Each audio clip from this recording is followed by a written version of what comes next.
Kim Chu, malaki ang natitipid sa sariling sikap na make-up at OOTD.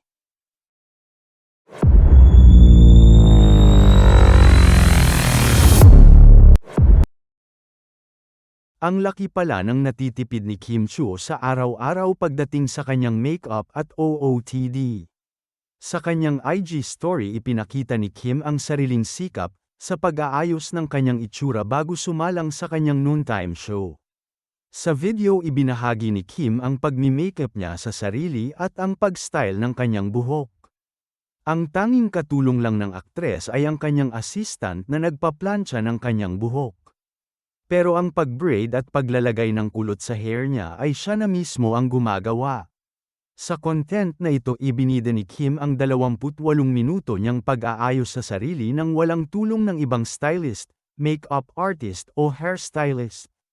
At ang resulta base sa kanyang ipinakitang resulta na mala Coachella ang dating panalong-panalo ang fashion style ng Chinite Princess. Kung sa araw-araw ay laging umaarkila ng mag-aayos kay Kim at pipili ng kanyang susuotin, baka gagastos si Kim ng hindi bababa sa 50k pesos sa loob ng isang linggo. Kahit sa mga casual event lang ni Kim gaya ng paglabas niya sa mga live stage promotion ng mga endorse niyang product. Si Kim na ang nag-aayos ng sarili. Siyempre, pag sa mga formal program gaya ng awards night, network ball at iba pa, naga-arkila na ito ng glam team. Alam kasi ni Kim na mahal ang mag-maintain sa araw-araw ng glam team. Kaya nga kumpara kay Heart Evangelista na laging may nag-aayos sa kanyang glam artists, mas malaki ang natitipid ni Kim.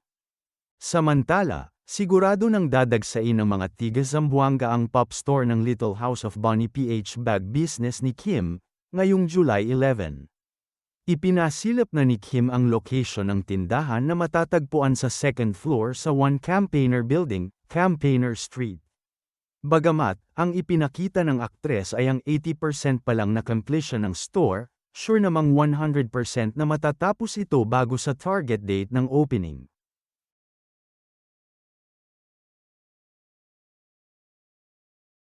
Samantala, hindi pa rin matigil ang issue tungkol sa umano'y silent feud kina Kim Chu at Riza May Dizon. Ito ay nagmula sa naging komento ni Kim tungkol kay Riza May sa isang segment ng noontime show na may reference kay Lotus Feet. Iniintriga kasi ng kibitzers ang naging post ni Riza May sa kanyang IG stories, nilinaw nito na wala siyang involvement o kaugnayan sa anumang sugal sa online gaming platforms.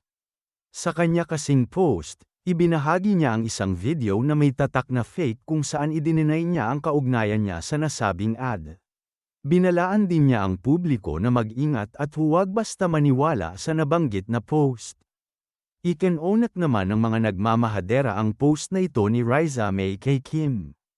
Ito ang ilang hirit ng kibitzers. Ay, di ba, endorser ng online gaming si Kim, patama ba ito? Siguro, hindi naman, clarification lang yan ni Riza dahil madaming fake news ngayon. At least si Riza May, di nag-e-endorse ng online gambling. Grabe, huwag naman silang pagsabungin, I think, harmless post lang yung kay Riza May. Ginawa lang niya yun to clear her name. Huwag namang pagsabungin ang dalawa. Oo nga naman.